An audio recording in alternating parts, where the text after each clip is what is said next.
Hello everyone, welcome to Maths class 7th standard part 2. Let's continue with the lesson practical geometry. Next concept, constructing a triangle when the lengths of two sides and the measure of the angle between them are known. This is called as SAS criterion. ಅಂದ್ರೆ side angle side. ಎರಡು side ಒಂದು angle ಗೊತ್ತಿದ್ದಾಗ ಯಾವ ರೀತಿ ನಾವು triangle ಅನ್ನ construct ಮಾಡ್ತೀವಿ ಅನ್ನೋದ್ರ ಬಗ್ಗೆ ಈಗ ತಿಳ್ಕೊಳ್ಳೋಣ. There is an example. Construct a triangle PQR given PQ is equal to 3 cm, QR is equal to 5.5 cm and angle PQR is equal to 60 degree. Step wise ಮಾಡ್ತಾ ಹೋಗೋಣ. Step 1. First we draw a rough sketch with the given measures. ಈಗ ನಾವು rough sketch ಅನ್ನ ಇಲ್ಲಿ ಮಾಡ್ಕೊಳ್ಳೋಣ. Triangle PQR ಒಂದು rough sketch ಹಾಕೊಂಡಿದ್ದೀನಿ ನಾನೀಗ. PQR okay. ಇಲ್ಲಿಗ PQ 3 centimetre, QR 5.5 centimetre and angle Q is 60 degree ಅಂತ ಕೊಟ್ಟಿದ್ದಾರೆ. Okay. Step 2. Draw a line segment QR of length 5.5 centimetre. So ಈಗ ಕನ್ಸ್ಟ್ರಕ್ಷನ್ ಸ್ಟಾರ್ಟ್ ಮಾಡೋಣ. QR is to 5.5 centimeter. Okay. This is QR measurement 5.5 centimeter. Next, step 2 ಏನಿದೆ, draw a line segment QR of length 5.5 ಮಾಡಿದ್ವಿ. Step 3, at Q, draw QX making 60 degree with QR. ಈಗ ಒಂದು angle ಅನ್ನ ನಾವು construct ಮಾಡಬೇಕಾಗುತ್ತೆ. ಇದಕ್ಕೆ ನಾವು ಪ್ರೊಟ್ರಾಕ್ಟರ್ ಅನ್ನ ಯೂಸ್ ಮಾಡ್ತೀವಿ. ಕ್ಯೂ ಮತ್ತೆ ಎಕ್ಸ್ ಮಧ್ಯ ಎಷ್ಟು ಡಿಗ್ರಿ ಇರಬೇಕು? 60 ಡಿಗ್ರಿ ಇರಬೇಕು. ನೋಡಿ, ಈ ಪಾಯಿಂಟ್ ಅಲ್ಲಿ ನಾನು ಆಂಗಲ್ ಅನ್ನ ಕನ್ಸ್ಟ್ರಕ್ಟ್ ಮಾಡ್ತೀನಿ ಅಂದ್ರೆ ಈ ಸೈಡ್ ಇಂದ ನಾವು ಕೌಂಟ್ ಮಾಡ್ಕೊಳ್ತಾ ಹೋಗ್ಬೇಕು. 10, 20, 30, 40, 50, 60. 60 ಡಿಗ್ರಿ ಆಂಗಲ್ ಅನ್ನ ಕನ್ಸ್ಟ್ರಕ್ಟ್ ಮಾಡ್ತಾ ಇದ್ದೀನಿ. ಓಕೆ. ಈ ಲೈನ್ ಏನಿದೆ ಇದನ್ನ ಎಕ್ಸ್ ಅಂತ ಕರಿಬೇಕು. QX making angle with 60 degree ಅಂತ ಕೊಟ್ಟಿದ್ದಾರೆ. Next step 4. ಸ್ಟೆಪ್ 4 ಏನಿದೆ, with Q as centre draw N arc of radius 3 centimetre. It cuts QX at the point P. ಈಗ ಏನ್ ಮಾಡಬೇಕು, ನಾವು ಸ್ಕೇಲು ಮತ್ತೆ ಕಾಂಪಾಸ್ ಅನ್ನ ಯೂಸ್ ಮಾಡಿಕೊಂಡು ಫಸ್ಟ್ 3 ಸೆಂಟಿಮೀಟರ್ ರೇಡಿಯಸ್ ಅನ್ನ ತಗೊಂಡು Q ಪಾಯಿಂಟ್ ಅಲ್ಲಿ ಇಟ್ಕೊಂಡು ಒಂದು ಆರ್ಕ್ ಅನ್ನ ಕಟ್ ಮಾಡ್ಕೊಳ್ಬೇಕು. ಇದೆಷ್ಟು ಸೆಂಟಿಮೀಟರ್ ಇದೆ? 3 ಸೆಂಟಿಮೀಟರ್ ಇದೆ. ಈ ಕಟ್ ಆಗುವಂತ ಪಾಯಿಂಟ್ ಏನಿದೆ, this is P. Okay. Next join PR triangle PQR is now obtained ಅಂತ ಕೊಟ್ಟಿದಾರಲ್ಲ, PR ಅನ್ನ ಈಗ ನಾವು ಜಾಯಿನ್ ಮಾಡೋಣ. ಇದಕ್ಕೆ ಮೆಜರ್ಮೆಂಟ್ ಇಲ್ಲ, ಯಾಕೆಂದ್ರೆ ಆಂಗಲ್ ಎರಡು ಸೈಡ್ ಕೊಟ್ಟಿರೋದ್ರಿಂದ ಒಂದು angle 60 degree, one side 5.5 and one side 3 centimeter. Okay. Let's solve exercise 10.3. Exercise 10.3 first question. Construct triangle DEF such that DE is equal to 5 centimeter, DF is equal to 3 centimeter and measurement of EDF is equal to 90 degree. So first ಏನ್ ಮಾಡಬೇಕು, ಒಂದು rough sketch ಅನ್ನು ಹಾಕೋಣ. 90 degree ಅಂದ್ರೆ ಈ ರೀತಿ L shape ಅಲ್ಲಿ ಇರುತ್ತೆ ಅಂತ ನಮ್ಗೆ ಗೊತ್ತು. ಫಸ್ಟ್ ಆಂಗಲ್ ಯಾವುದು ಅಂತ ತಿಳ್ಕೊಂಡ್ಬಿಡೋಣ. ಇದು D, F 3 centimetre and DE is equal to 5 centimetre. ಇದು ಒಂದು ರಫ್ ಸ್ಕೆಚ್. ಈಗ ಕನ್ಸ್ಟ್ರಕ್ಟ್ ಅನ್ನ ಮಾಡೋಣ. ಫಸ್ಟ್ ಬೇಸ್ ಅನ್ನ ಕನ್ಸ್ಟ್ರಕ್ಟ್ ಮಾಡ್ಕೊಳ್ಳೋಣ. 3 ಸೆಂಟಿಮೀಟರ್. ಓಕೆ.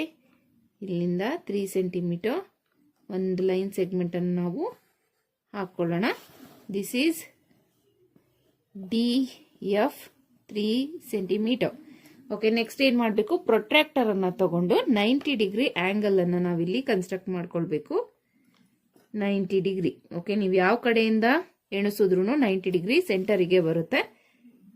ಈಗ ಆಂಗಲ್ ಅನ್ನ ಕನ್ಸ್ಟ್ರಕ್ಟ್ ಮಾಡ್ಕೊಂಡಿದ್ದಾಯ್ತು 90 ಡಿಗ್ರಿ. ಇದು ಎಕ್ಸ್ ಅಂತ ಇಟ್ಕೊಳ್ಳೋಣ, ಯಾಕೆಂದ್ರೆ ಮೆಜರ್ಮೆಂಟ್ ಈ ಪಾಯಿಂಟ್ ನಮಗೆ ಗೊತ್ತಿಲ್ಲ. ಸೊ ನೆಕ್ಸ್ಟ್ ಏನ್ ಮಾಡಬೇಕು, ಈಗ ಕಾಂಪಾಸ್ ಮತ್ತೆ ಸ್ಕೇಲ್ ಅನ್ನ ತಗೊಂಡು 5 ಸೆಂಟಿಮೀಟರ್ ರೇಡಿಯಸ್ ಅನ್ನ ಇಟ್ಕೊಳ್ಬೇಕು. ಓಕೆ. 5 ಸೆಂಟಿಮೀಟರ್ ರೇಡಿಯಸ್ ಅನ್ನ ಇಟ್ಕೊಂಡು ಡಿ ಪಾಯಿಂಟ್ ಅಲ್ಲಿ ಇಟ್ಕೊಂಡು ಇಲ್ಲಿ ಒಂದು ಆರ್ಕ್ ಅನ್ನ ಕಟ್ ಮಾಡ್ಕೊಳ್ಳೋಣ. ಕಟ್ ಆಗಿರುವಂತ ಪಾಯಿಂಟ್ ಇ. ಈಗ ಏನ್ ಮಾಡಬೇಕು, ಇ ಮತ್ತೆ ಎಫ್ ಅನ್ನ ಜಾಯಿನ್ ಮಾಡೋಣ. Okay, this is 5 centimetre, this is 3 centimetre and this is 90 degree angle. ನೀವು ಬೇಸ್ ಆಗಿ 5 ಸೆಂಟಿಮೀಟರ್ ಬೇಕಾದ್ರೂ ತಗೊಳ್ಬಹುದು. ನೀವು ಆಂಗಲ್ ಯಾವ್ದು ಬಂದಿದೆ ಅನ್ನೋದನ್ನ ನೋಡ್ಕೊಂಡು ಯಾವ್ದನ್ನ ಬೇಸ್ ಆಗಿ ಮಾಡ್ಕೊಳ್ಬೇಕು ಅನ್ನೋದು ಇಂಪಾರ್ಟೆಂಟ್ ಆಗುತ್ತೆ. Second question, construct an isosceles triangle in which the lengths of each of its equal sides is 6.5 centimeter and the angle between them is 110 degree. ಐಸೋಸ್ಕೇಲಸ್ triangle ಅಂದ್ರೆ ಎರಡು ಸೈಡ್ ಈಕ್ವಲ್ ಇರುತ್ತೆ ಅಂತ ಲಾಸ್ಟ್ ಎಕ್ಸರ್ಸೈಸ್ ಅಲ್ಲಿ ತಿಳ್ಕೊಂಡಿದ್ದೀರಾ. So ಇಲ್ಲಿ ಈಗ ಒಂದನ್ನ base ಆಗಿ ತಗೊಳ್ಳೋಣ. ಇಲ್ಲಿ 110 ಡಿಗ್ರಿ ಇರುತ್ತೆ ಅನ್ಕೊಳ್ಳೋಣ. ಈಕ್ವಲ್ ಸೈಡಿನ ಮಧ್ಯ ಅಂದ್ರೆ ಇದು 6.5 ಇರಬೇಕು, ಇದು 6.5 ಇರಬೇಕು. ಟ್ರಯಾಂಗಲ್ ABC ಅಂತ ನೇಮ್ ಕೊಟ್ಕೊಳ್ಳೋಣ. ಸೊ ಫಸ್ಟ್ ಏನ್ ಮಾಡಬೇಕು, 6.5 ಸೆಂಟಿಮೀಟರ್ ನಲ್ಲಿ ಲೈನ್ ಸೆಗ್ಮೆಂಟ್ ಅನ್ನ ಕನ್ಸ್ಟ್ರಕ್ಟ್ ಮಾಡ್ಕೊಳ್ಳೋಣ. 0 ಇಂದ 6.5. This is BC. Okay, this line is BC. This is 6.5 centimetre.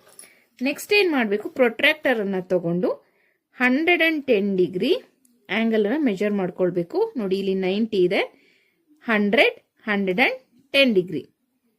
Okay, 110 degree. ಈಗ ಇಲ್ಲಿ ಏನ್ ಮಾಡಬೇಕು, ಎಕ್ಸ್ಟೆಂಡ್ ಮಾಡ್ಕೊಳ್ಳೋಣ ಈ ಲೈನ್ ಅನ್ನ. ಇದನ್ನ ಎಕ್ಸ್ ಅಂತ ತಗೊಳ್ಳೋಣ. ನೆಕ್ಸ್ಟ್ ಸ್ಕೇಲು ಮತ್ತೆ ಕಾಂಪಾಸ್ ಅನ್ನ ಯೂಸ್ ಮಾಡಿಕೊಂಡು 6.5 ಡಿಗ್ರಿ 6.5 ಡಿಗ್ರಿ ಮೆಜರ್ಮೆಂಟ್ ಅನ್ನ ತಗೊಂಡು ಬಿ ಪಾಯಿಂಟ್ ಅಲ್ಲಿ ಇಟ್ಕೊಂಡು ಕಟ್ ಮಾಡೋಣ. ಇಲ್ಲಿ ಕಟ್ ಆಗಿರುವಂತ ಪಾಯಿಂಟ್ ಏನಿದೆ, ದಿಸ್ ಈಸ್ ಎ. ಈಗ ಏನ್ ಮಾಡೋಣ, ಎ ಮತ್ತೆ ಸಿ ಏನಿದೆ ಇದನ್ನ ಜಾಯಿನ್ ಮಾಡೋಣ.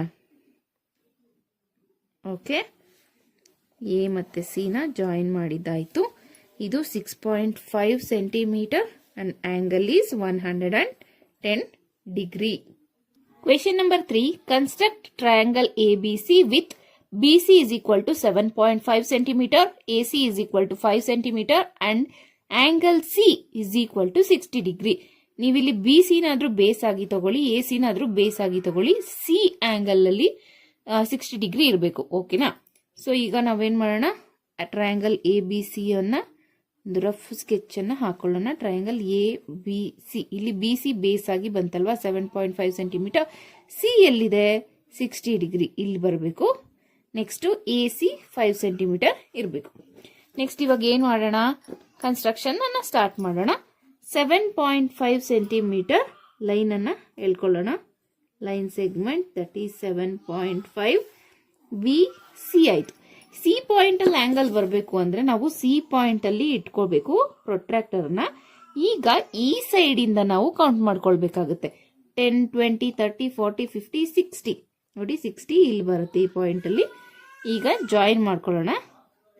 ಇದು ಎಕ್ಸ್ ಮತ್ತೆ ಸಿ ಆಯ್ತು. ಎ ಪಾಯಿಂಟ್ ನಮಗಿನ್ನ ಸಿಕ್ಕಿಲ್ಲ. ಎ ಪಾಯಿಂಟ್ ಸಿಗ್ಬೇಕಂದ್ರೆ ಏನ್ ಮಾಡ್ಬೇಕು, 5 ಸೆಂಟಿಮೀಟರ್ ರೇಡಿಯಸ್ ಅನ್ನ ಇಟ್ಕೊಳ್ಬೇಕು. 5 ಸೆಂಟಿಮೀಟರ್ ರೇಡಿಯಸ್ ಅನ್ನ ಇಟ್ಕೊಂಡು ಸಿ ಯಲ್ಲಿ ಕಟ್ ಮಾಡಬೇಕು. ಇಲ್ಲಿ ಸಿಗೋ ಅಂತ point A. Okay, this is 5 centimetre, this is 7.5 centimetre and the angle is 60 degree. ಈಗ ಏನ್ ಮಾಡೋಣ, ಎ ಮತ್ತೆ ಬಿ ನ ಜಾಯಿನ್ ಮಾಡೋಣ. This is triangle ABC. This is all about exercise 10.3. See you in the next class. Thank you. For more videos, subscribe to my channel.